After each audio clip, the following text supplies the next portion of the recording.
Stand for the pledge of allegiance, please.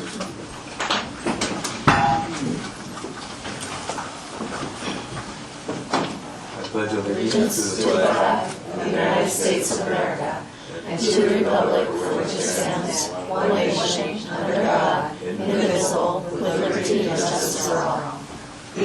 Very good. Okay, we'll do a roll call.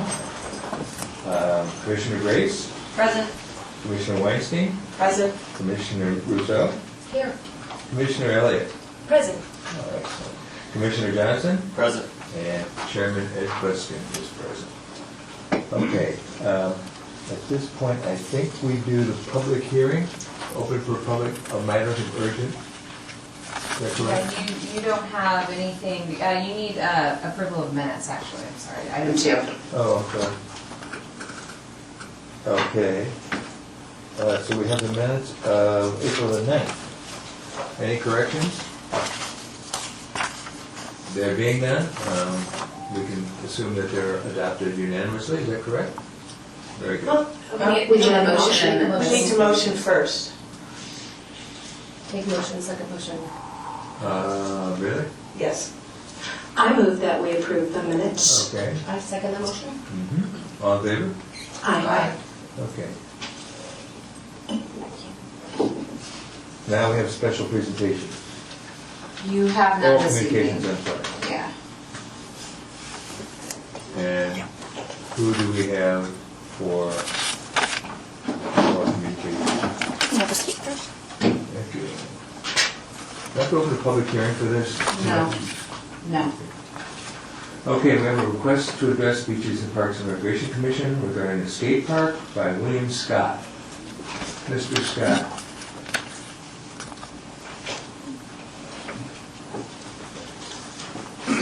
Can you all hear me? Oh, yeah, okay. I can. Hello, everybody. My name is William Scott. I represent the San Clemente Skate Park Coalition, a local nonprofit that has been trying to build a world-class skate park here since 2015.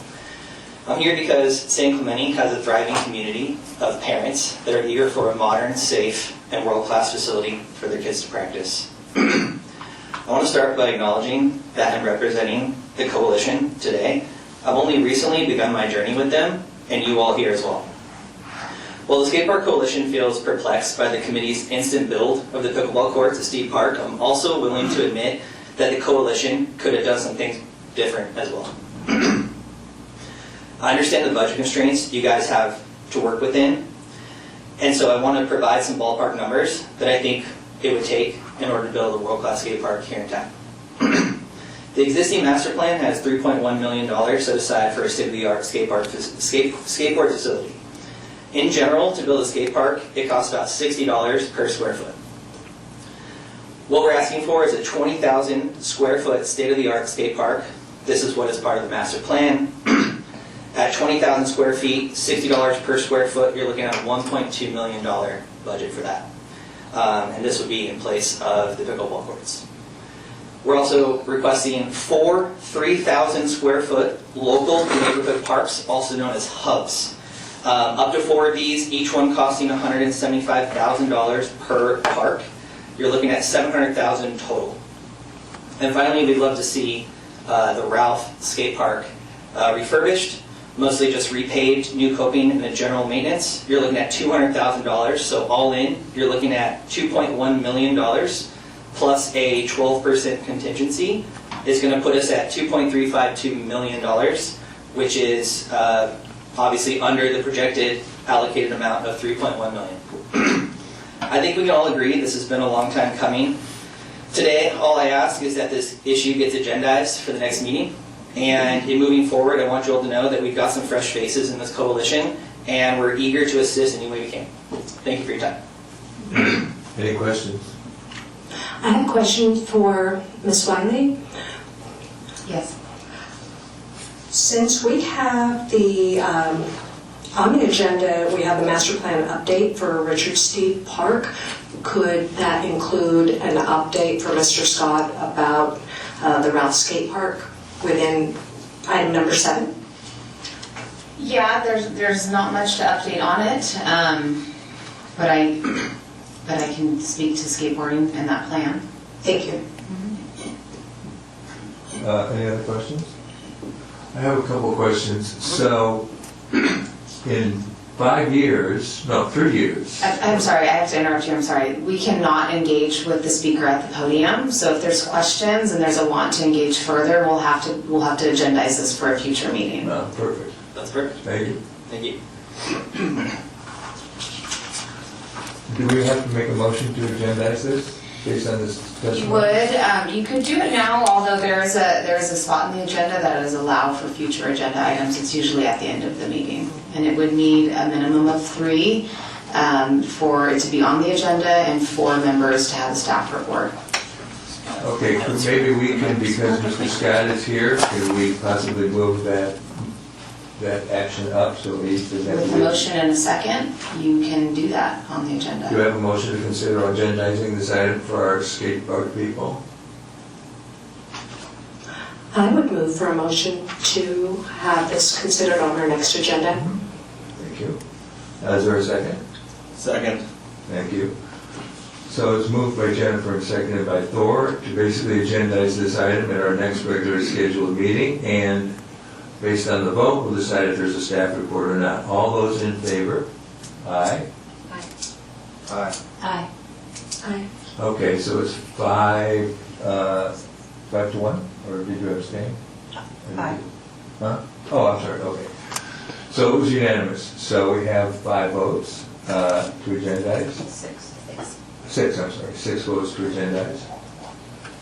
And that would include putting it on the agenda and preparing the staff report. Very good, thank you.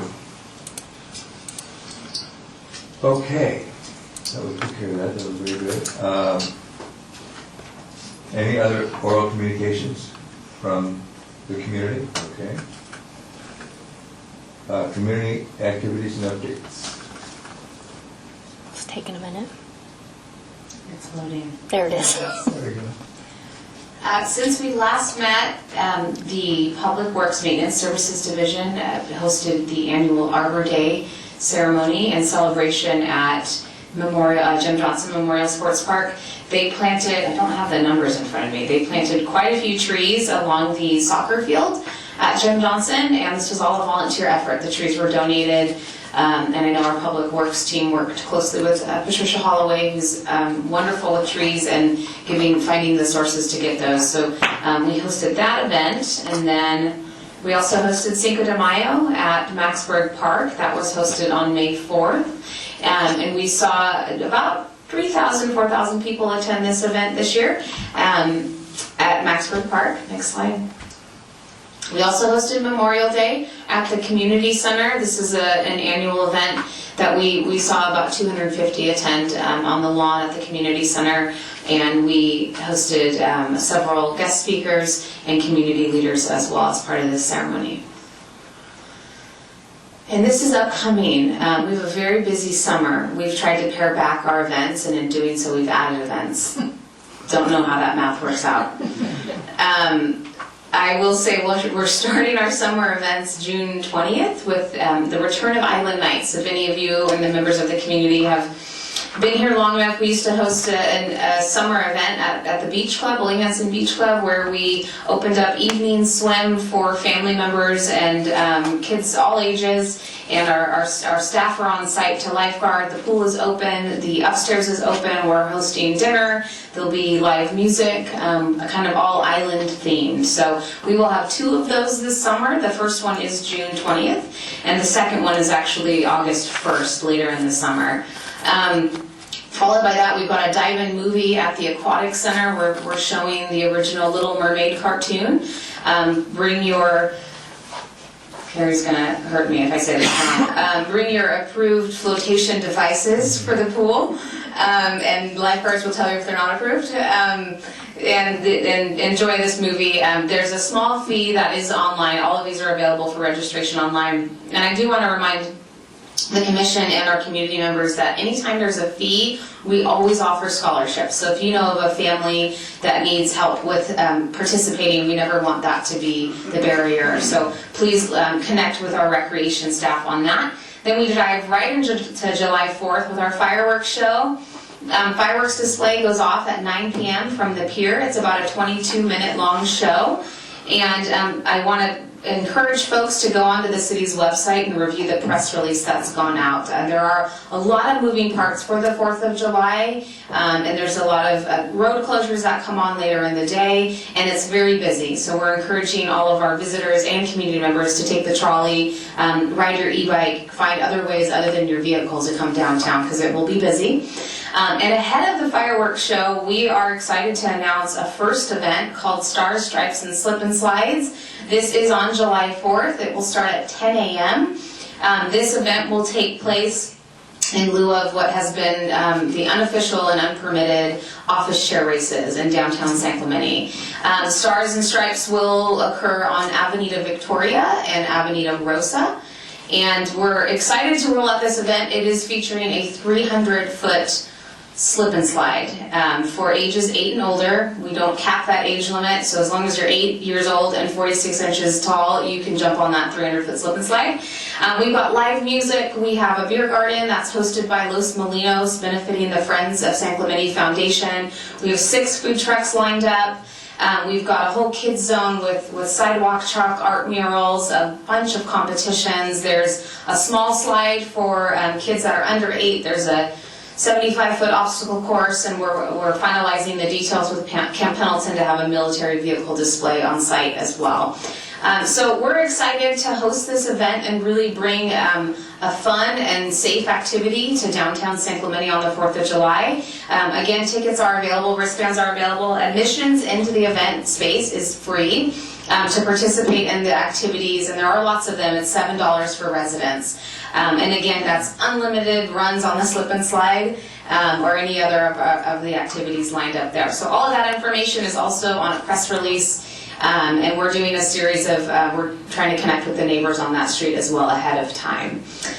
Then we'll go right into our beach concert series. We are hosting 6 beach concerts this year. They're not all up there because we're going to meet again before the next one. But we're bouncing between the Pier and Linda Lane this year. We've got 2 Linda Lane concerts and 4 Pier concerts. And then we'll host in the beginning of August Float Fest at the Aquatic Center.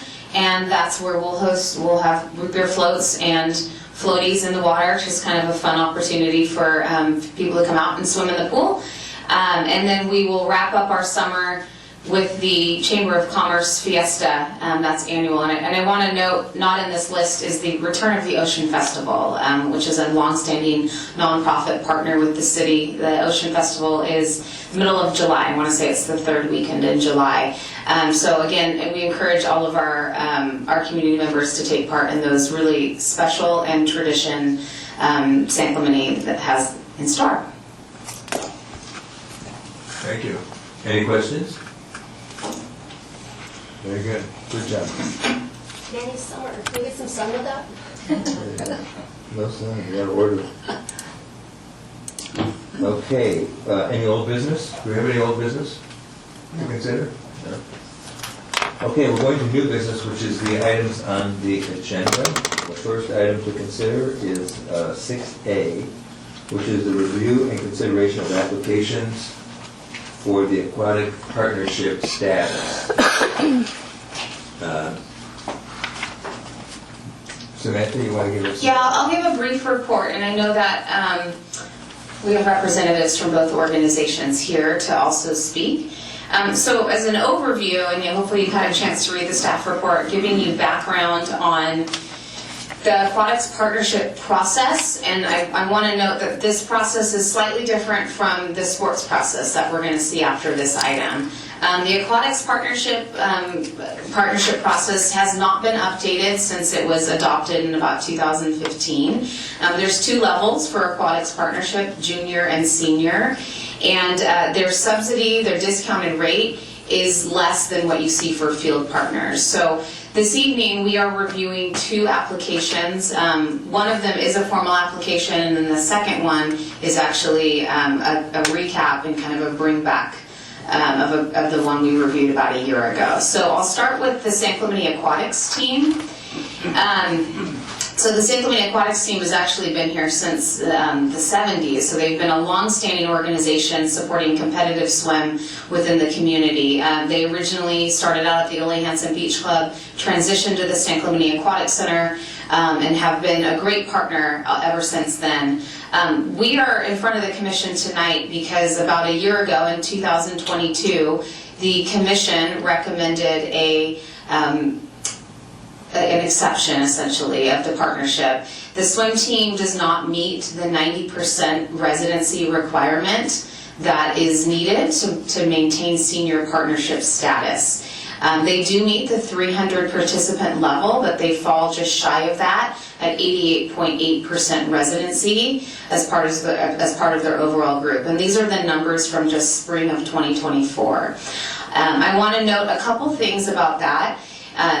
The city's made exceptions for the swim team dating back since 2018 on their partnership, so they haven't quite met the residency requirement since that point in time, and we've continued to make exceptions with the hope and the agreement that the swim team would get their numbers up and increase their residency. So in 2022, when this opportunity came up again, the commission and then the council confirmed that we will give a 1-year agreement with an opportunity to increase your numbers to 90%.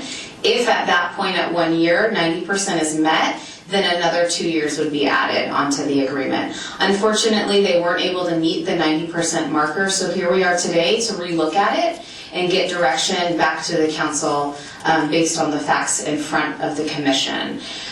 In front of you, I want to note that this is a chart that kind of explains the discount. So as a senior partner, the San Clemente Aquatics team gets a 60% discount on all of their lane rentals. They paid about $112,000 and change in 2023, that was the calendar year.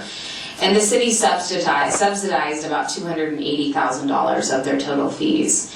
Now, before I transition to water polo, I want to give a little background on water polo. So again, in the staff report, you'll note that this is a new club with a lot of similar and same faces of a club that existed prior to.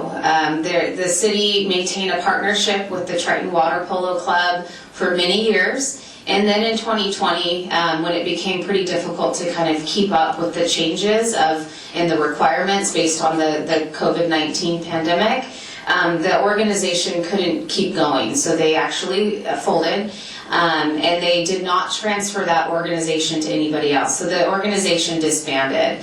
That very similar group of people, and Logan Powell being their coach, continued forward with the intent that water polo is a critical and important sport for a lot of our San Clemente kids.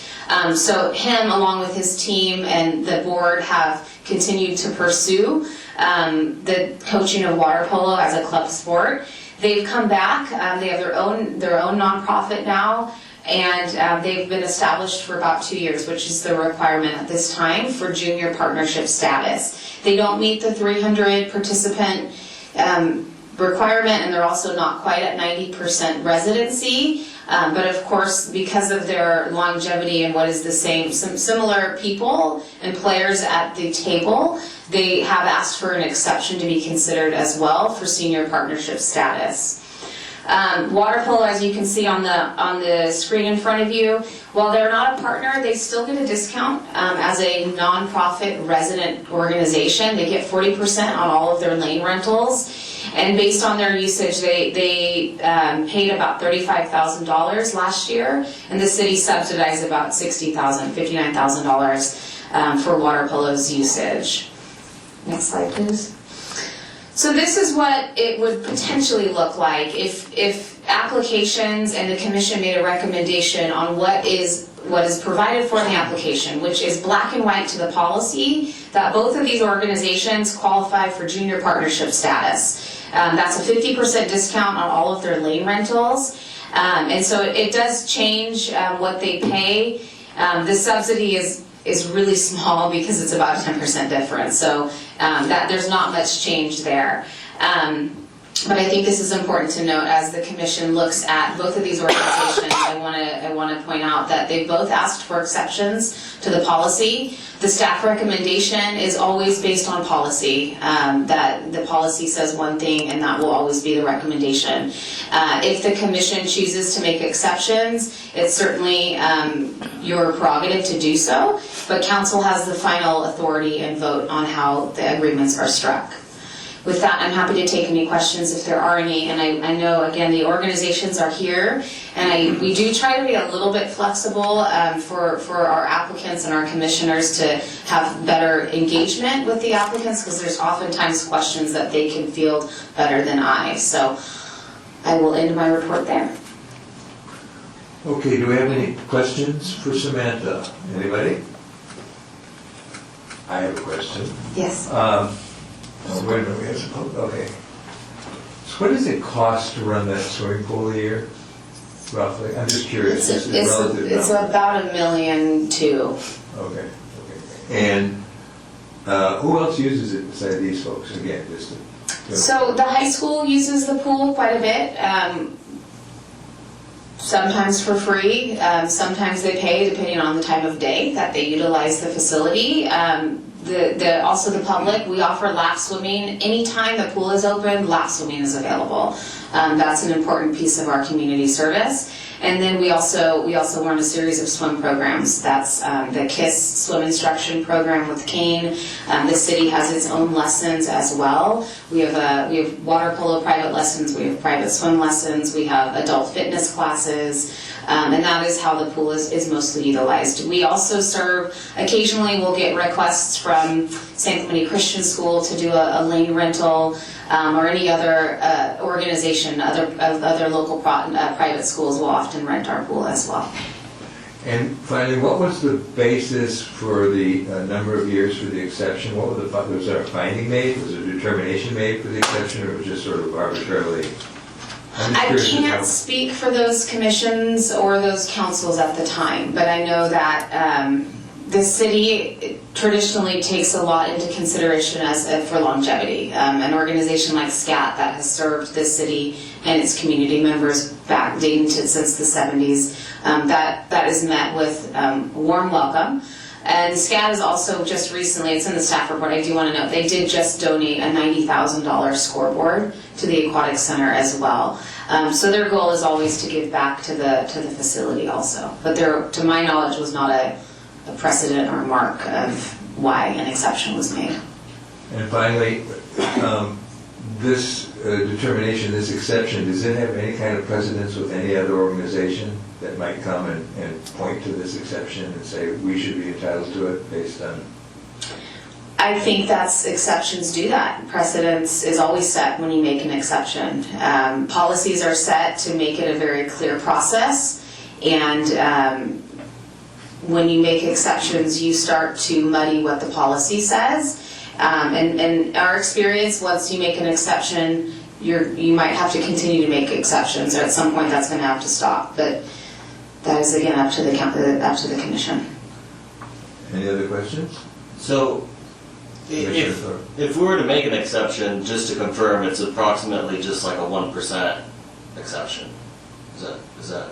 It had to do with residency, so I was part of the commission that gave them their exception. They were at some point. Yeah. So they were, I think, 89 point something% away from the 90% mark. They're at 88.8% now.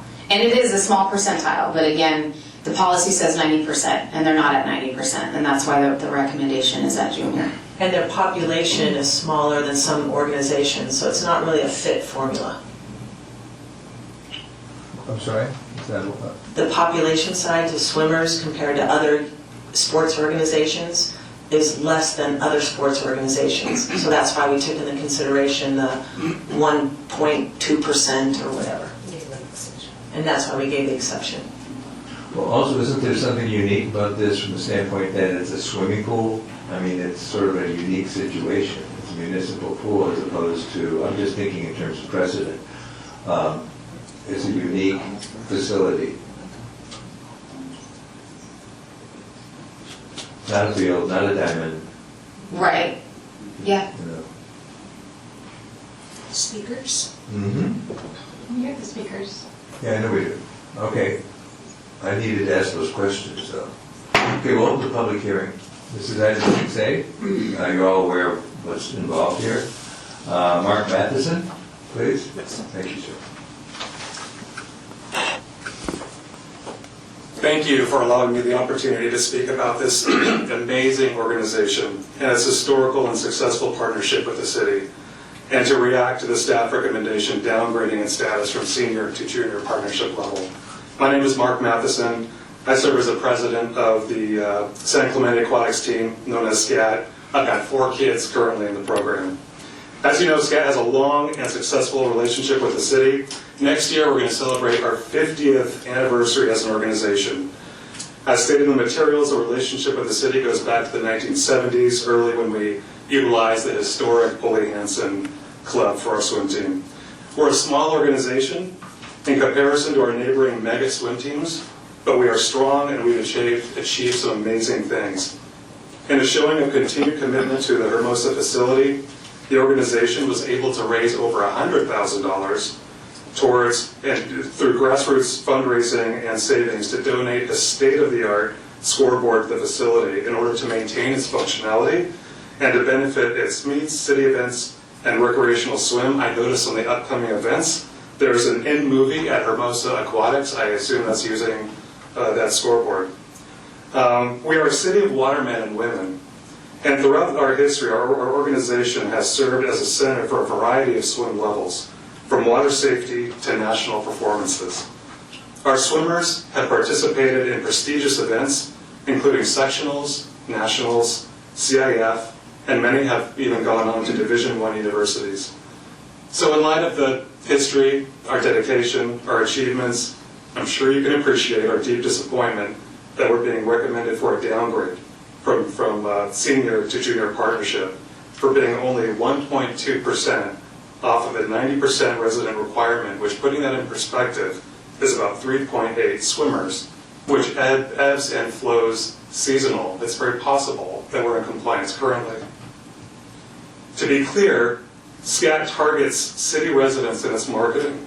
It does not turn away any qualifying resident. It clearly satisfies the 300-member requirement, which is a key metric to assure appropriate utilization of city resources at the senior partnership level. It has less control over the 90% residency threshold. This is partly due to the club's success. We draw from other competing swim programs. We draw from neighboring communities. Unintentional, but a good thing.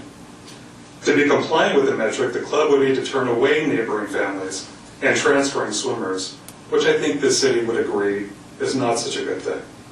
According to the materials, the downgrade would result in an increase in SCAT fees by $67,000 annually. This would be a surprising and consequential penalty to a historical partner that has contributed so much to the city and to the community, and all for a 1.2% residency shortfall. In light of SCAT's over 4 decades of history with the city, its commitment and contribution to the facility, and its success as an organization, and in light of the degree of the infraction, I can't imagine a stronger case for a continued exception for senior partnership status. Thank you, sir. Thanks, Matt. We've run out of time. Okay, thank you. Any questions? I have a question, of Yeah. course. So in light of the fact that we have a stated policy, right, how would you suggest that we reconcile the fact that we really do want to basically offer you as much consideration as possible, but we have a policy that stipulates 90%. So what finding would we need to make? My to use the understanding, exception. I'm just trying to establish some sort of precedent that we don't have to worry about this anymore. yeah, my understanding is that we're not the only ones who are in this boat. It's a very difficult percentage to maintain and stay competitive as a swim organization. I think the policy needs to be relooked at. I'm not sure 90% is the right level. It certainly hampers us. We want to grow our team. It bears the city's name. We want to be successful. We want to draw strong swimmers from different areas. So I think the policy needs to be relooked at. But if there is going to be an exception, I think it should be on a case-by-case basis. In this case, a 3.8 swimmer shortfall for a organization that has done so much screams out to me, continuing exception. Thank you. Any other questions? Thank you, sir. Thank you. Okay, Logan Powell?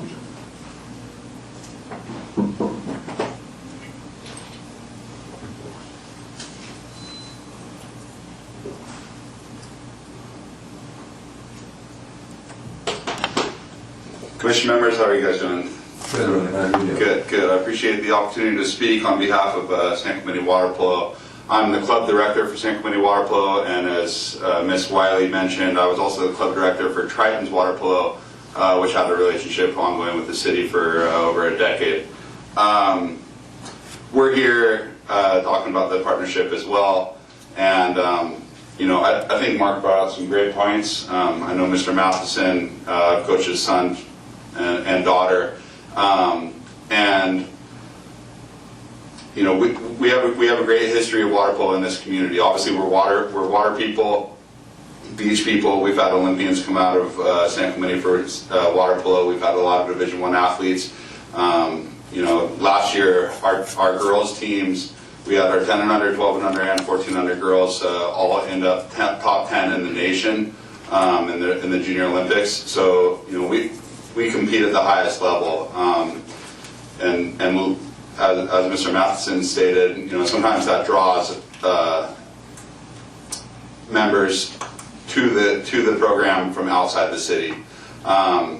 So to his point about the policy, I thought it's a good point.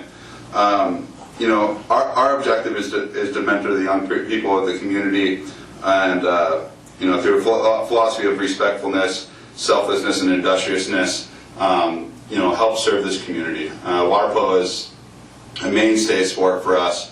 I also coach water polo at the San Clemente High School here for boys and girls, and you know, we're often league champions and CIF finalists, and it's a very important sport for a big community of aquatics members. Obviously, the pool is a great resource for us. You know, and naturally the swim team and ourselves, with the necessity of partnership, comes from mostly pool availability for us is the thing. I mean, it's one thing if you play basketball or baseball and you can go out to San Gregorio and you can pick up the ball and start shooting and play and work on it. The pool is a completely different entity and a different thing, which I think speaks to the policy as well of the members needed and the amount of residents and the percentages and all that good stuff. So, you know, we're thankful that we're up here for junior partnership. Obviously, you know, we love the exception for senior partnership as well. For us, it's mostly a pool availability thing. But what happens with the policies is a senior partner will get first dibs on all the pool availability, and then we kind of get whatever's left over after D-City programming, which is totally understandable. If we were to get the same exception that the San Clemente swim team would, we're not looking for a whole lot of pool space. I operate out of the San Clemente High School as well. I don't think that we would affect the San Clemente swim team and their functioning as a great swim program that they are. And I know that that's always a concern for aquatics programs in general. So I just wanted to make clear that we're not here to try to, you know, take over the Vista Hermosa Sports Complex and the aquatics center there. We just want to we just want to be in there as well and be a part of this community in the pool. So I appreciate it. I'm sorry, I went over the time. That's okay. We give you. You're a local boy. We forgive I don't know you. why the Thank bells you. aren't going off. Yeah. Sorry, I wasn't looking. That's okay. Any questions for Logan? Logan grew up with my kids, right? That's right. Yeah. Is there no questions? Do we have any other public testimony? Public hearing? I have a question for Sam. Okay. Smiley. Thanks, Logan. Thank you. I know you mentioned it in your report. Can you just recap the number of members of each requester and the percentage of residency? Yes, the San Clemente Aquatics team has 321 members, and they are at 88.88%. And then water polo has, 256 participants with 86% residents.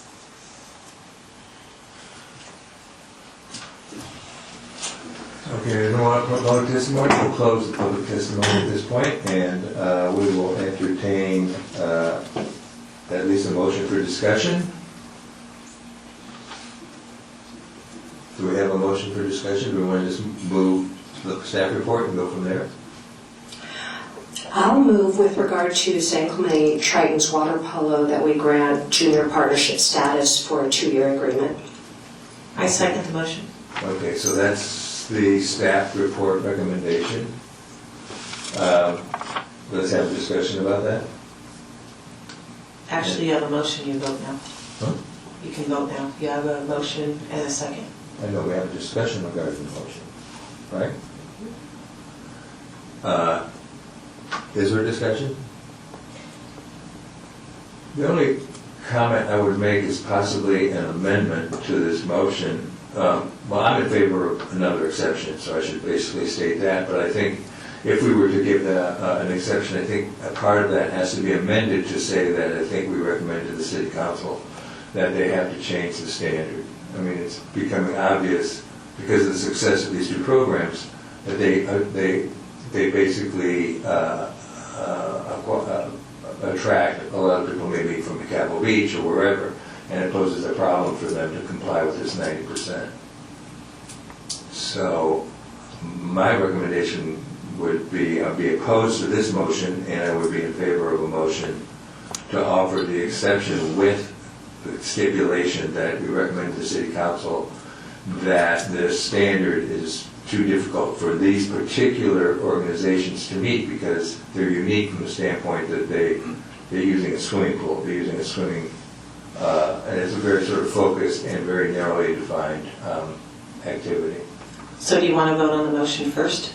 Yeah, if there's no other comment, then we can call for the question. I'd actually like to make an alternate motion. Substitute motion? Substitute motion. Okay, very good. Substitute motion. Should say friendly amendment. Uh-huh. In light that the water polo team has not previously had any exceptions like the SCAT team, correct? So in light of that, I would like to propose that we follow staff recommendation, give the junior status to both with the stipulation that the water polo team have the same opportunity that the San Clemente Aquatics team had, and we grant them the opportunity to come back in 1 year, like give them an extension of 1 year at senior, and if they can meet their residency, then we relook at that in 1 year, and if they can't, then they go to junior. But I think they should have the same opportunity that we gave the San Clemente Aquatics team. So my motion is to go with the staff recommendation with a slight change to giving the water polo team the opportunity to relook at this in a year, have an extension of 1 year. We have a substitute motion now. Do we have a second for the substitute motion? I believe we have to vote on the first motion. No. We vote on the second motion first. Second and motion. if If it the fails second, with if the the ballot. substitute motion basically is approved, it preempts the first motion. So I believe Mr. So's suggested that would be a friendly amendment. No, it's a substitute motion. Is it a substitute motion? Well, I was going to make it a friendly amendment because part of it is what you guys suggested first, but I'll make it a substitute. Okay, so it's a substitute motion. So it will take the place, if it passes, it will take the place of the initial motion. The motion initial will be moved, okay? Does everybody understand what's happening here? It's a little bit of Rosenberg's rules, but, you know, that's what governs what we do. Okay, so we have a substitute motion. Do we have a second? Do we have a second? The substitute motion apparently dies for lack of a second, okay? So now we're back to the original motion. Do we have, again, can we clarify exactly what our motion is so we know what we're doing here? Motion is- Approve the staff recommendation for water polo. Okay, for water polo, Correct. not for aquatics. No. Jennifer's initial was water polo specific. This was just with regard to San Clemente Triton's water polo. So they were two separate. So this is just water polo. Okay, if there's no further discussion, we'll call for the question. All those in favor of this motion to support the staff recommendation? Aye. Aye. How many ayes do we have? Aye. 4 ayes, I vote no. No. 2 noes. That's right. So we have 4 ayes and 2 nays. Okay, at that point, we now would move to we're moving to the aquatic, is that correct? I make a motion to approve San Clemente Aquatics team for a 2-year junior status term. I second the motion. Okay. Any discussion?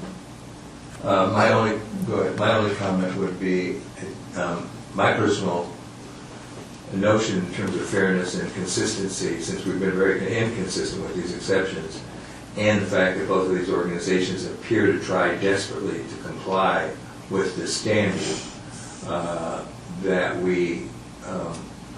my recommendation would be not in support of this motion, but to extend the senior status, but recommend to the city council that this percentage is not workable. So you're making an alternate motion.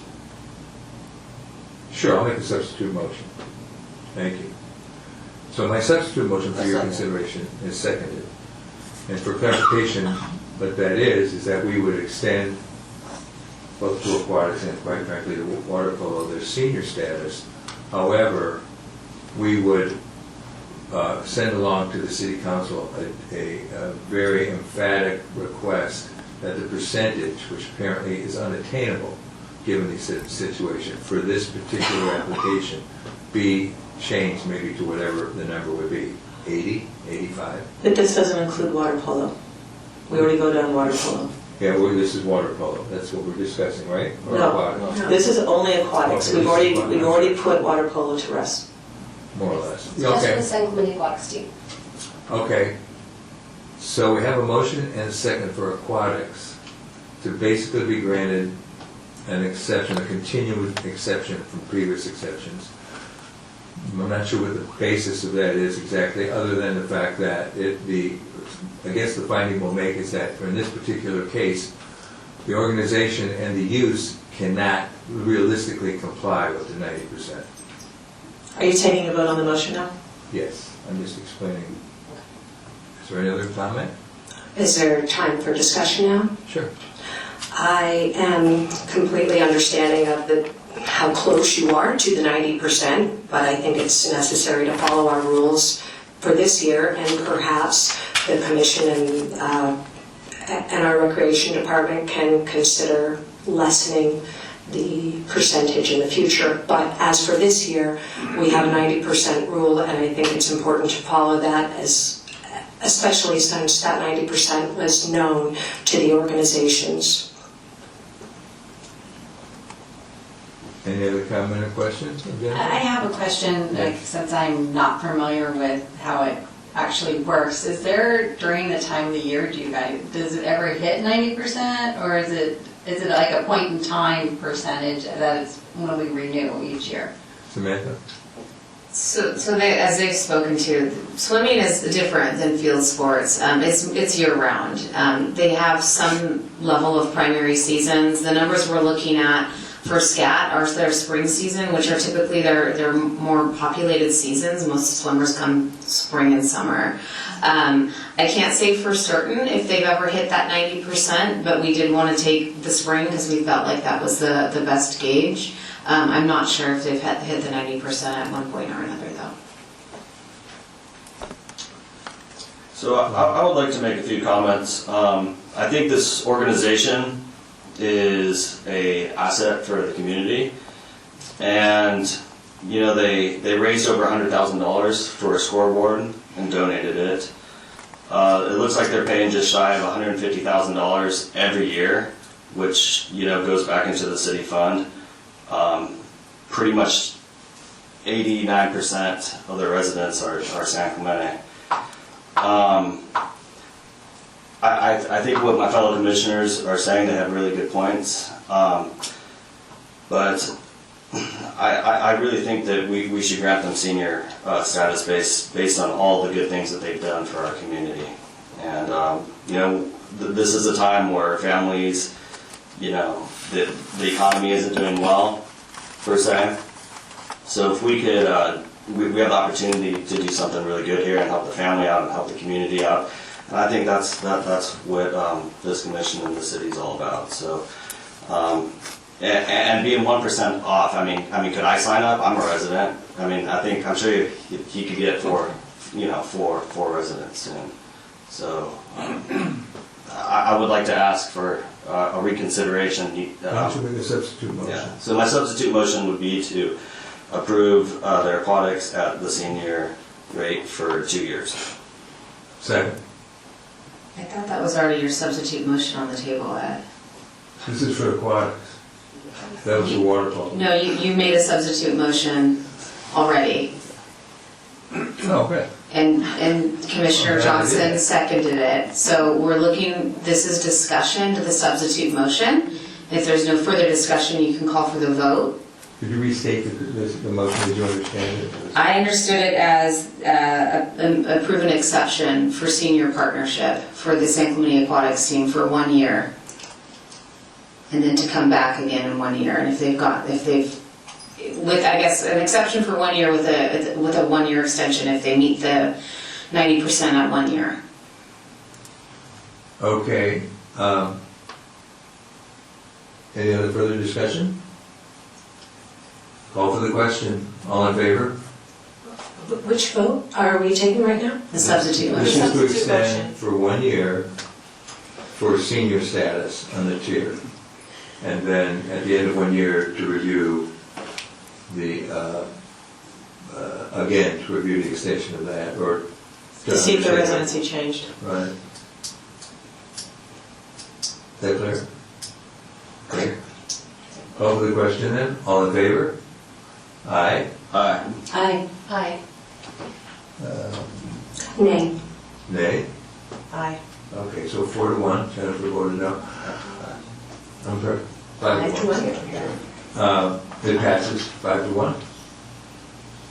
And I'm wondering how we can send a message to the council to consider changing the requirements. So you would just need to make a motion in a second and then vote on getting the council have the council direct staff to work with the commission to revise or reconsider the existing aquatics partnership. Okay. Policy. Does someone want to make the motion, or would you like the chair to make it? Go ahead. Motion? I'll make a motion to put in a recommendation to review aquatics criteria. I'll second. Okay.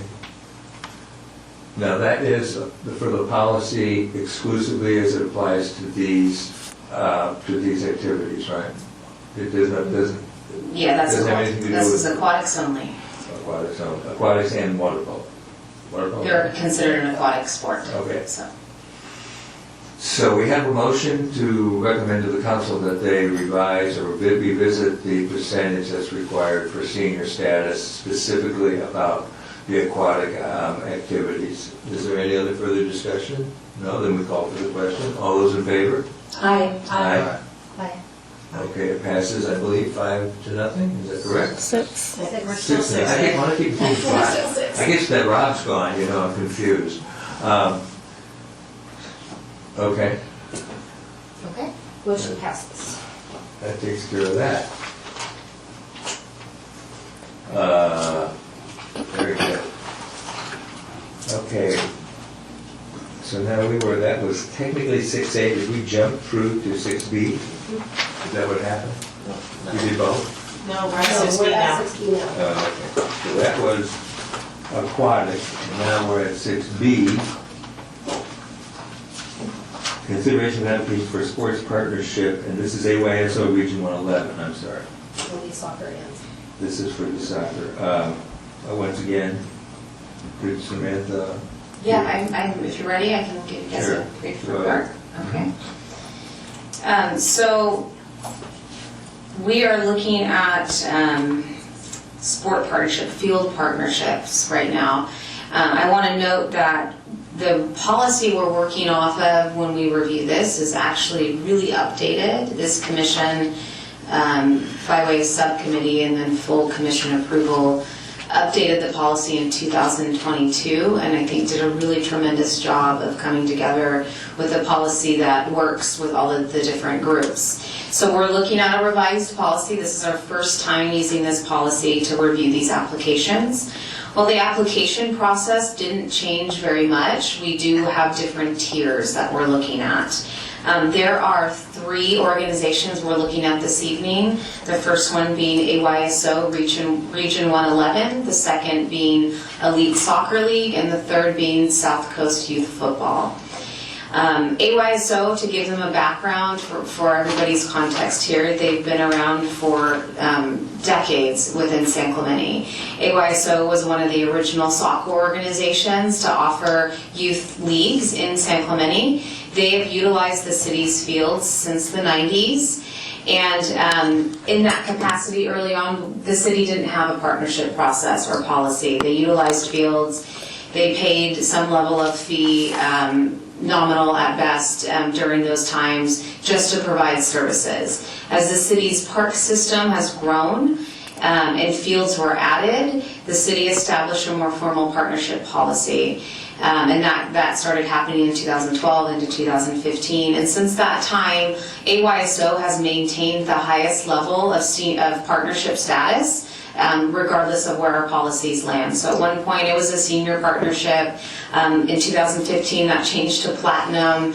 We've had different names for each of those levels. Tonight that we're looking at a tiered structure.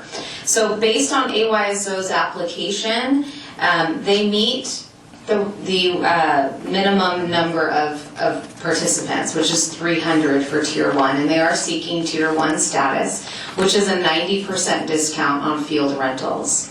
So they meet that, but they do not meet the residency requirement. They fall short of that just slightly, and I should have this closer by, but it's shy of about 88.8% is their residency. So that then puts them into Tier 2 by policy. That gives them an 85% discount on field space. It does potentially change how their fields are allocated. They are allocated ahead of other user groups, but they would fall underneath other, whether that's football that's in front of us tonight, or potentially elite soccer, who does meet the Tier 1 requirements. So that's AYSO. The staff recommendation is to look at this and recommend a Tier 2 status for 2 years. Of course, I want to note with any of these organizations, we want to have flexibility, we want their success. If at the 1 year mark of their agreement they feel like they've gotten their numbers up, staff are always amenable to redoing the application, looking at the rosters again, and if we can, come back and amend their agreement. And if that includes going up to a higher tier, staff are more than happy to look at that as well. So that's AYSO. Debbie, can you go to the next slide? So AYSO, this is out of order, in the middle row, you'll see that they paid an average, this is between 2022 and 2023 field usage and permits issued. They paid about $28,000 to the city in fees. The total subsidy was $280,000.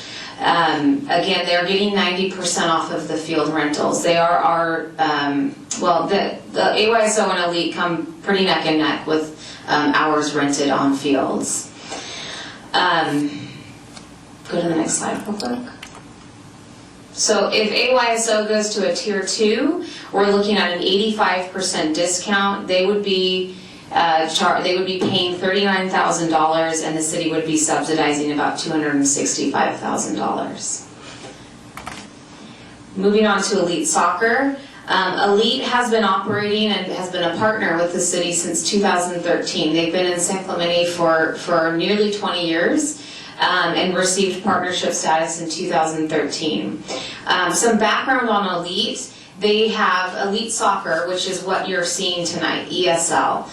They also, as an organization, have another wing of leagues called CFA. And CFA doesn't qualify for partnership based on the policy because they have paid trainers. That said, they did apply. CFA submitted a separate application. Staff have met with the organization to tell them that because of the paid trainers, they don't qualify for the partnership, but they do maintain a discount. So they'll continue to get a discount on field rentals, but it wouldn't be the high level of partnership status or partnership percentage discount. So in some respects, the new policy helps to define what is truly a recreation-based league and what is a club league. So now that CFA has been taken out of the ESL rosters, we're seeing that Elite Soccer does meet the requirements for Tier 1. They had 662 participants in their 2023 primary season, which was the fall, and 91.7 of them were San Clemente residents. So the staff recommendation is to move it as is for Tier 1 partnership, and that would be for 3 years. Lastly is South Coast Youth Football. Very similarly, they've been a partner since 2007. They've consistently hit the top tier based on both their numbers and participants and also their residency. So staff recommendation is Tier 1 for 3 years. Going at the chart in front of you, you'll see Elite right now receives a 70% discount on fields. They pay an average of $68,000 in field fees, with the city subsidizing $228,000. South Coast gets a 90% discount and pays about $7,000. Now, that number is much lower because they do not use nearly as many hours of fields that the soccer organizations do. Next slide, please. So changing the partnership status with Elite, there will be a lower fee paid to the city for the use of their fields, and the subsidy doesn't change all too much. And then South Coast Youth Football stays the same because the recommendation moves forward. I want to say that as agreements are struck with all of these organizations and new agreements are put into place, the big note is we will be auditing each organization on an annual basis. The expectation that they continue to submit their 1099 forms so the city understands what their financials look like, as well as maintain updated rosters. To Commissioner Grace's point, it would be nice to see some markers throughout their seasons and their years to see if they're slipping under or they're actually exceeding. We'd like to track that a little bit more definitively. And with that, I'm happy to take any questions if there are any, but that ends my staff report. Are there any questions? Jennifer? I have a question. What's the participation numbers of each of these organizations? So AYSO reported about 1,100 participants, Elite Soccer reported 662, and Youth Football reported 329. And realize the two soccer organizations are year-round, where football, I believe, is one season, fall. They are year-round. They definitely are slower in the spring, but these rosters are off of their primary season, which is the fall. So AYSO has 1,100 participants. If they drop to Tier 2, then they will lose a priority for fields to both Elite and to football? Potentially, the way the allocation is done, yes. So that might pose a problem for that large group of people? It could, but I want to note that the other component of allocations is the number of participants. So an organization like AYSO, they have 1,100 kids. We need to make sure that there's field space for them. Elite only has 662. So there would be some level of compromise and understanding, and I do hope, and I think they can. I think the organizations can work together. Staff's conversation is always about building community, and if we're trying to just spread the good news of soccer, then let's do that as a team together, and not hog fields, not share fields. We want to make sure that there's equal access across the board. So the main difference really is the discount and the money. Correct. I think the other element to this is the use of Vista Hermosa.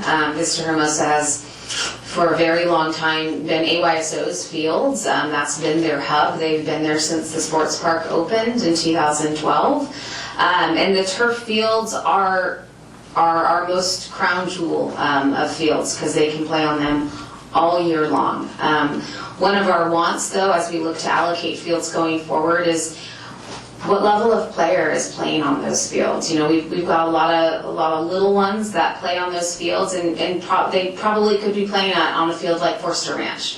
Not that we don't want their skill to build, but we want to make sure that our more advanced athletes are using our more advanced fields as well. Staff are going to look to each organization to use their best judgment and be a good partner and release fields that they feel like maybe their 4-year-old shouldn't be playing on and they can go to another field. We'd like to see a little bit more in the spirit of openness and willingness to share. That said, certainly partnership status and tier does make a difference, but their numbers speak as well to that.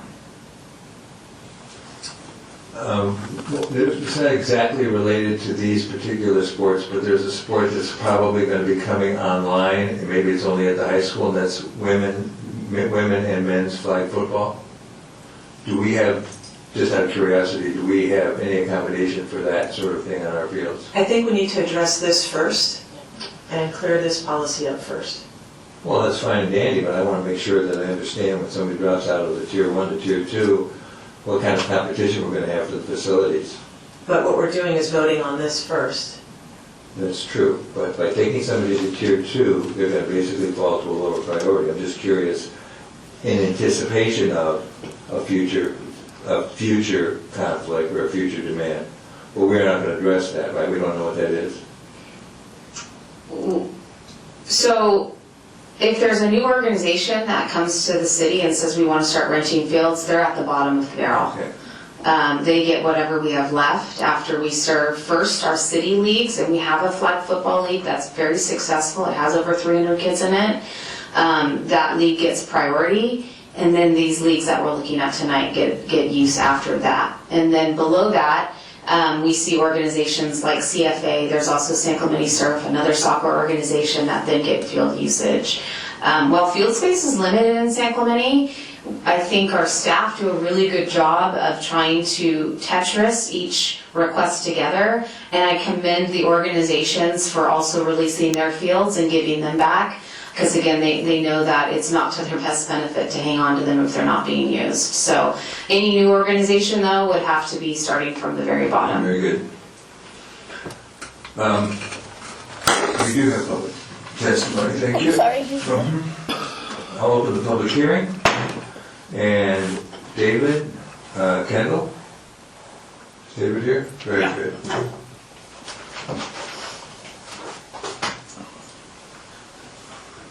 Thank you for having us this evening. I didn't prepare anything, but I did want to answer to a few points. At one point in time when I started in AYSO in 2000 on the board, we had virtually every field in San Clemente, including all the school fields. As other organizations have come along, we've narrowed ourselves down to Hermosa 5, Hermosa 6, Forster 4, and Forster 5. Those are the only fields that we have now, which takes care of our needs. In terms of Samantha's point with regard to Hermosa, I think that she's absolutely dead on. There is some room that we could move some of the younger kids around. But after we gave up Jim Johnson and some Liberty, some of the other fields, we need some place for them to go. Moving the older kids and specifically the more competitive kids to Hermosa, I think we could do what we need on one field there rather than two. And I'm perfectly fine with working on that. With regard to our numbers, this has been an ongoing thing for years, and I've worked with virtually everybody that's been in charge at Parks and Rec over the years to clean up our rosters. Because of we are a national organization and it goes through a specific system. When somebody moves to San Clemente, they don't have to change their address in the system. There's a certain amount of cleanup that has to take place every year in order to do that. I'm not asking for an exception, I'm not asking for anything more than just an extension to fix my roster. I got the list of everybody's names. My job in AYSO is I'm in charge of the fields.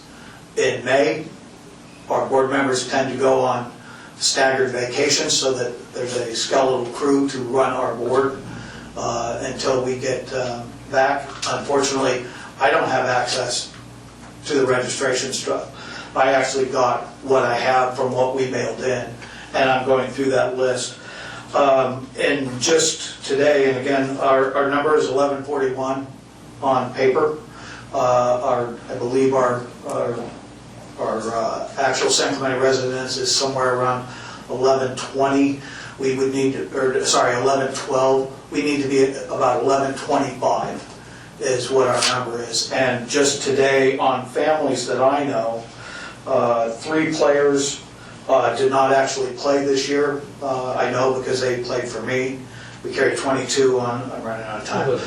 I've cut a few players didn't get to play, but they weren't removed from the roster because they were scholarshiped.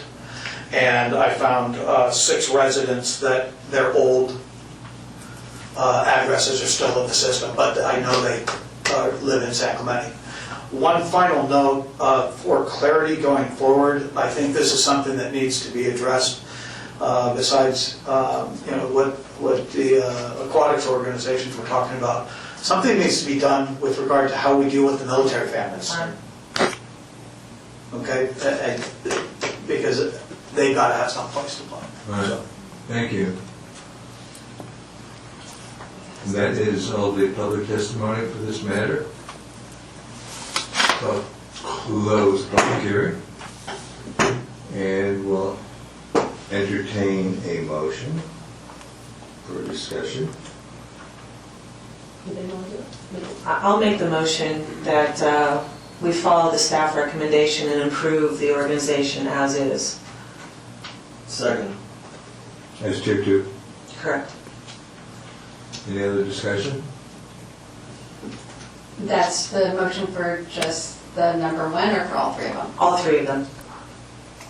I was part of the council that redid the revisement, and I think it's quite reasonable. Any other comment? I have a comment. I think the point that was well taken by Mr. Kendall regarding the military families who are basically not residents of this community, but who basically play in this community, it's either us or Oceanside. So that obviously skews the percentages. So how does that work? It's never come forward, but at the city, if you're active duty military, you get the resident rate. So we consider them residents. I think I'm happy to work with AYSO if they can identify their active duty military families. We would certainly consider them as San Clemente residents. That would go for any organization. I'd like to make an alternate motion then. Substitute motion? Substitute motion. So I'd like to make a motion to follow staff recommendation with the possibility that AYSO could come back in 1 year if their rosters are met. If they don't meet the rosters at that time, then they will go to a tier 2. I'll second that. Okay, it's been moved and seconded on substitute motion, which basically gives AYSO a year, and then they come back in a year, and if they have complied with the policy, they would then move to a different tier. But Correct? Terry, this is for all 3 of them, and your substitute is specifically to AYSO, Yeah, I'm approving the other 2 as is. as is, and the, Okay. And then adding the ability of AYSO specifically Thank to you. have an extension at tier 1 for 1 year. thank you. Okay. So it's a staff recommendation with the possibility, or with the condition that AYSO comes back in a year, basically. Correct. Can we visit it? Can we vote? Okay, call for the question. All in favor? Aye. I vote no. Aye. Okay, 5-1. It passes. That's item 6B. Moving right along. Communications. 7, master plan update, Richard C. Park. So, we have advertised for a public hearing to take place at the June 18th City Council meeting for the final look and approval of the 24-court pickleball design and amending the environmental. There is no funding for the 24 courts. I think that's a really important message, that approving a design doesn't automatically guarantee or allocate funding anywhere in the budget. This is really an effort to close out the master plan amendment, and that's adding additional courts. So that is advertised and should be going June 18th to the council for review and consideration. And then also at Steed, the council adopted the budget at their past meeting. They had their budget hearing and approved a budget, a 2-year budget, and a component of that was funding for an addition, an expansion of the skate park. And so we will fund that starting July 1st, and we'll go out and start seeking some community input and feedback on what that design should look like. And then we'll go out to bid and start the process from there. And other than that, I don't have any updates on Steed Park. Recreation items beyond that, I announced the Stars and Stripes event, which is really the new event we're trying to push out pretty heavily. And I don't have any updates beyond that. I'm happy to take questions if you guys have anything for me. How much is the budget allocation for the Steed Park skateboard? Do you know? I know it's at least 200,000. It might be 250, but I know it's at least 200. I don't remember. And that's a maintenance of the existing? No, that's an expansion of the existing park. Any other questions regarding the Steed Park and master plan? And beaches and parks, no other questions. We'll move on to items from the commission funding and sponsorship subcommittee. Both Terry and Thor, whoever wants to address that. I do have a quick update. Just to mention that at the last Friends of San Clemente Foundation meeting, the foundation put together a template for funding requests, and it was approved by Friends at that meeting that the subcommittee members could use that form. So I'm not sure if I need to get on the agenda to be able to get that approved through Beaches, Parks and Rec, that we can use that form from this end, or is it okay as approved? I think that needs to stay with the Friends Foundation. Okay. So we have a template that we can use for specific applications, projects yeah. and Excellent. funding requests. Any other questions? Yes. Or do you have anything? So, Ed, Commissioner Firestein was the chair of that. I believe he will not be returning, is that correct? No, he's moved to Encinitas, I think. Carlsbad. Carlsbad, sorry. So, I think it would be good to possibly fill his After seat. the appointments. Okay. The June 19th. Next meeting. Okay. Beautify San Clemente, the subcommittee. Yes, so right now we are working on, with the community-based organizations and community stakeholders to identify areas where we could add some greenery and plants and so forth. So that's where we're at right now. Well, actually, I was part of the Tree City USA. We had realized we were short, and that was part of the planning. The city and the Rotary clubs did as well, along with Rod's Trees, to get the 30 trees planted. Great. Very good. Peer Pride Foundation, do you have anybody that's involved? Jennifer, are you involved in Peer Pride? That was Rob. Rob was the contact. That was Rob. Wait for some. And I will try to make some connection there. Yeah, once the new commission is seated, we would vote to put a new member, appoint a new position, or new commissioner, till August. To connect, be a liaison. Okay, the next item is public affairs. I met with the staff of Assemblywoman Davies regarding two issues, now that all of the legislation has come out of committee and it's now on the floor. So I'm going to get an update regarding that, but I also discussed with them an appointment of a South Orange County representative on the California State Parks and Recreation Commission. Interestingly enough, there is nobody on that commission from Southern California. They're all from Northern California.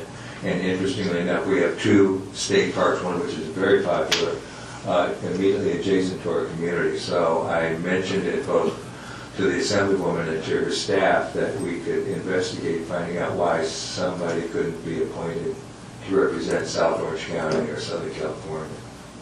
There's no resolution, it's in conversation. Do we have any proposed agenda items?